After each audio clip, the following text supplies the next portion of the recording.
Bueno, buenas tardes. Mi nombre es María Laura Balabeni.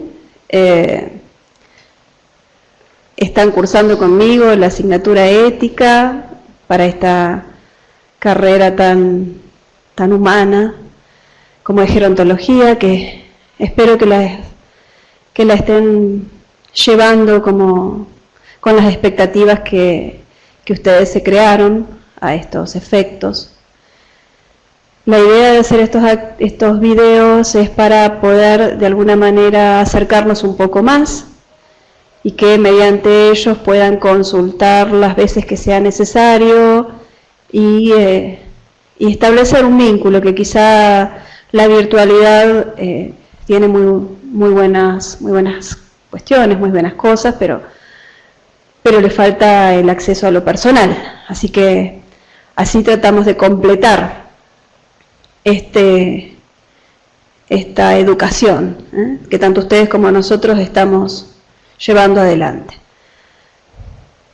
Mi propuesta para el día de hoy era analizar las éticas eudemonísticas en particular, en especial, pero me gustaría hacer una breve introducción en líneas generales para poder hablar, para que después podamos entender a qué nos referimos cuando hablamos de éticas eudemonistas.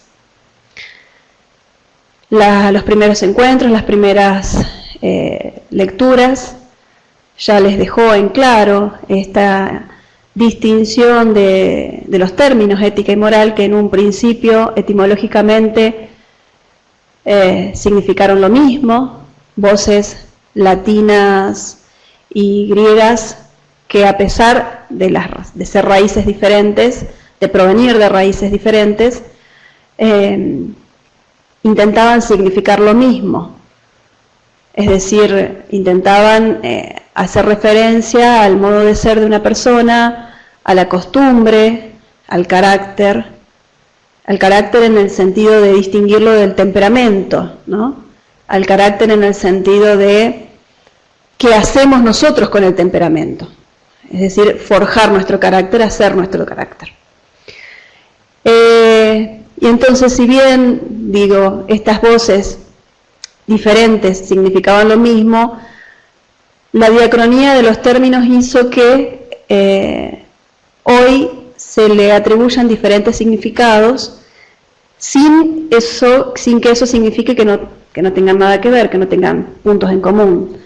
A la moral le siguió perteneciendo esto del modo de ser de una persona, mientras que la ética tomó distancia de alguna manera de la moral y pasó a ser la reflexión sobre ese hecho moral, es decir, tiene una perspectiva mucho más teórica, la ética, mientras que la moral tiene una impronta mucho más práctica. Si yo tendría que explicarlo con dos preguntas nomás, para que sea más claro todavía, la moral pregunta por el qué hago, o el qué debo hacer, y la ética pregunta el por qué. Es decir, la ética se encarga de encontrar las justificaciones de ese obrar. Por lo que eminentemente podemos distinguir la diferencia, ¿no? La practicidad de la moral manifiesta en el obrar del hombre, y la teoricidad de la ética manifiesta en la reflexión que el hombre realiza para poder justificar ese hecho moral. Si hablamos de justificaciones, entonces estamos tratando de decir que el hombre, cuando pregunta el por qué, está buscando tratar de responder a la pregunta por la causa de su obrar. Está tratando de responder a la pregunta de cuál fue el origen o el motivo por el que obra de la manera que obró. Y ahí van a venir las diferencias. Van a haber perspectivas éticas de corte intelectualista, otras de corte voluntarista. La idea es hoy mostrarles un par de clasificaciones, más que mostrarles intentar explicarles un par de clasificaciones y hacer puntualmente pie en las éticas eudemonistas para en la clase sincrónica siguiente detenernos en otra clasificación. Entonces, en líneas generales, otra vez, volviendo a la generalidad, si uno intenta preguntar acerca del por qué, es decir, cuántas veces nos ha sucedido que cuando queremos decir que una cosa se hace así porque debe hacerse así, encontramos en nuestro interlocutor la pregunta de ¿y quién dice que hay que hacerlo así? ¿Quién lo dice? ¿De dónde viene ese mandato, esa norma o esa prescripción? Eso que se está preguntando, por eso que se está preguntando es por el fundamento. Entonces tenemos, por ejemplo, una distinción, se podría distinguir a la ética desde un aspecto heterónomo o autónomo. Es decir, con un fundamento heterónomo y un fundamento autónomo. Cuando hablamos de fundamentos heterónomos, lo que estamos diciendo es que la normativa, el mandato, proviene de un agente externo al sujeto, es decir, es una norma que yo me atengo, a la que me atengo y que proviene de fuera de mí.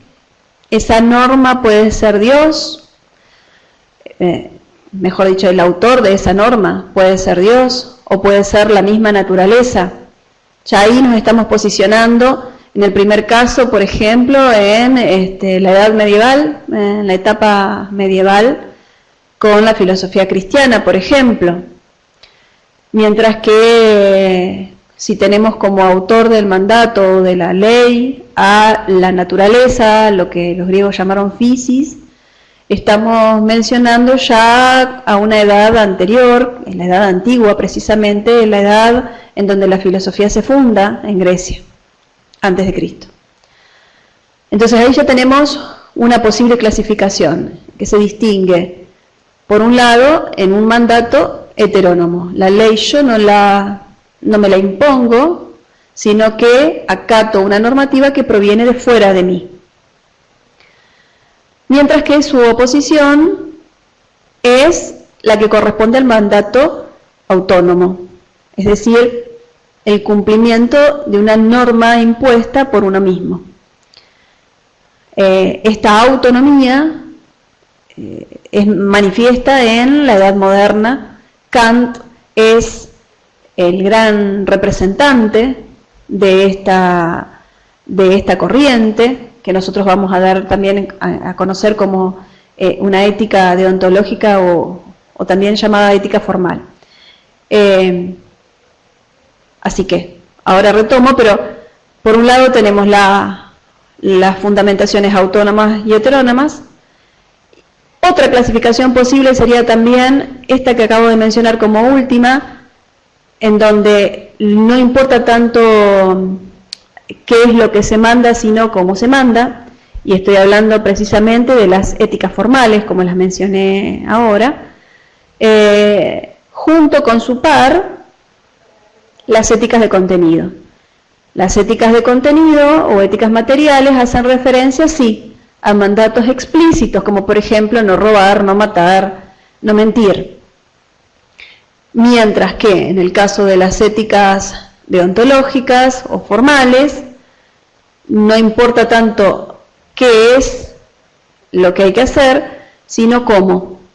Es decir, no se hace hincapié en el contenido de la norma, sino en la universalidad de la misma. La idea es que sean mandatos posibles de ser cumplidos por la humanidad. Este tipo de éticas se fundan en lo racional, como en algún momento ya lo vamos a ver. Entonces tenemos ya dos tipos de clasificación y de manera un poco más exhaustiva, podríamos mencionar, por ejemplo, ya éticas que son en su especificidad, es decir, en esta clasificación mucho más específica, van mucho más al punto, sin ser tan generales, sin ser tan amplias, van mucho más a un ámbito del desarrollo humano, como por ejemplo la ética profesional, es decir, la ética que se aplica, los principios éticos que se aplican a la profesión. También está la ética empresarial, muy ligada a la ética profesional, la ética aplicada. Podemos mencionar dentro de este mismo grupo, me refiero a esta clasificación más exhaustiva, éticas utilitaristas, surgidas especialmente y de manera, si tenemos que ponernos a ser más críticos, en la Edad Antigua con los sofistas, el pragmatismo como tal es un desprendimiento que surge de la ética utilitarista propia de aquella época. La ética religiosa, dentro de la ética religiosa la ética cristiana, las éticas del deber, como las que mencioné de Kant, la ética epicúrea, la ética estoica, éticas de la liberación, éticas marxistas, éticas del superhombre. Particularmente la que nosotros querríamos hablar hoy es la ética que se enmarca dentro de las llamadas éticas teleológicas o conformes afines. Es decir, que el hombre lo que lo realiza en vistas a concretar un fin.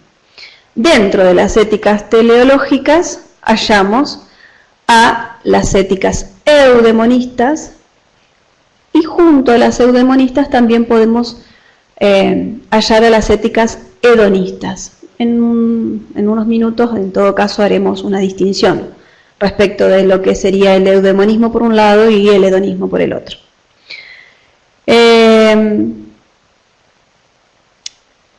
Quizás les haya sonado raro el término eudaimonía. Es probable que sí, porque en realidad es un término griego, no es un término castellano, pero sí tenemos nosotros una definición, una manera de traducir este término a un lenguaje que se nos acerca mucho a nuestra realidad. Y esto tiene que ver con las éticas de la felicidad. Es decir, eudaimonía como tal es un término que proviene del griego y que se tradujo etimológicamente, se tradujo por haberle tocado a uno en suerte un demonio, es decir, un genio, que le hiciera su vida mucho más placentera, mucho más buena. Tenía que ver de alguna manera con la suerte que con la que podía uno vivir en la vida o no. Yo a mis alumnos les digo, nosotros por ahí tenemos una expresión un poco menos feliz o mucho más cotidiana, que tiene que ver con, algunos nacen con estrellas y otros nacen estrellados. Bueno, entiéndanlo más o menos así, esta idea de que hay quienes gozan de eudaimonía o eudaimonia es porque hay un genio que les está facilitando la vida. Ustedes saben que en la Edad Antigua a nosotros nos brinda una gran fuente de conocimiento para entender nuestra realidad. En algún momento, y previo a Sócrates, previo al siglo V antes de Cristo, previo al siglo de oro de Pericles, la idea de felicidad o la idea de bienestar pasaba por la adquisición de bienes o por un aspecto más material del hombre, ¿no? Donde se aplicaba más a lo saludable, a la belleza, a la destreza física, a la destreza en el manejo de armas o de caballos, tenía que ver más con los aspectos exteriores. Cuando se produce el giro antropológico en el siglo V y Sócrates entra en escena, lo que va a decir Sócrates lo que va a proponer Sócrates es una transmutación de valores.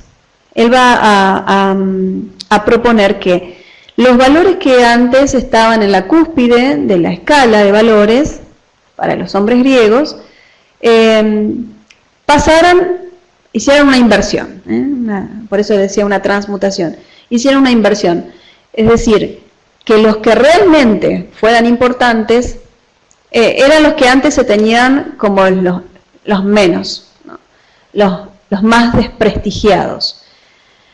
Los valores como la riqueza, la belleza y todo lo que tenga que ver con el aspecto material, él no decía que iban a ser considerados malos, pero que no eran bienes en sí mismos, sino que a los que debían sí prestárseles real atención y reconocer su importancia eran a los valores que tenían que ver más con el aspecto interior del ser humano, con el aspecto interior del hombre. Lo que tenga que ver con el conocimiento, la virtud, y acá estamos mencionando una palabra clave, una palabra crucial, virtud.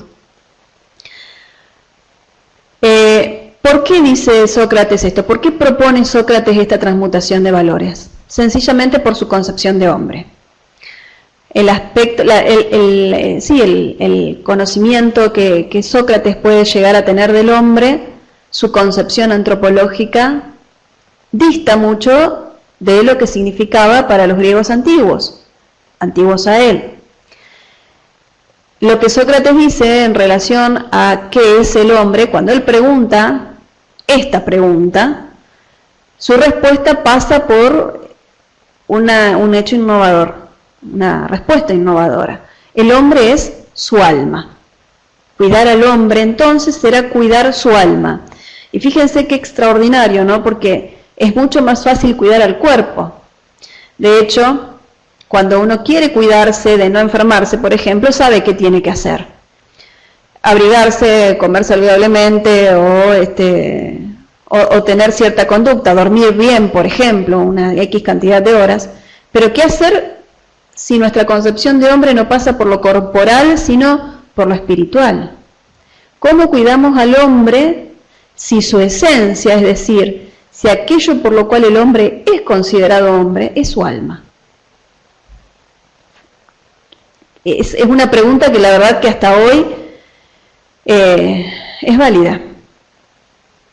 Lo que dice Sócrates es sencillamente cuidamos al hombre haciéndolo virtuoso. El término virtud en griego se traduce por arete, y arete apunta a la perfección. Es decir, perfeccionando el alma es como cuidamos al hombre. Es una respuesta media, porque inmediatamente alguno de ustedes podría preguntarme, bien, pero ¿y cómo perfeccionamos al hombre? Si para cuidarlo debemos perfeccionarlo, ¿cómo hacemos para perfeccionarlo? Y lo que responde Sócrates es que a través del conocimiento, a través de la ciencia, es que el hombre se vuelve virtuoso. El hombre se vuelve virtuoso teniendo en cuenta o priorizando su aspecto intelectual, su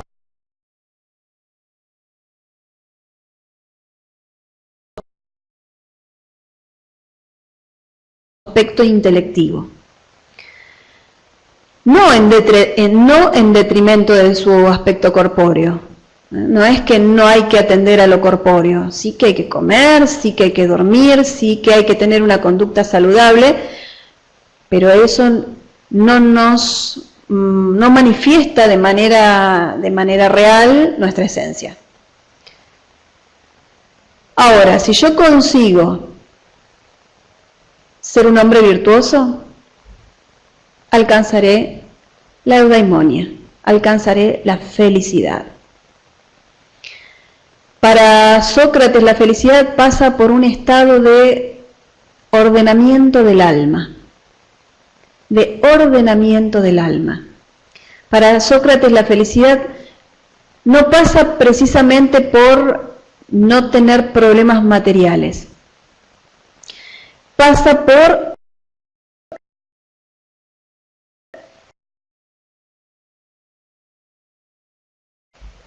una tranquilidad del espíritu que se logra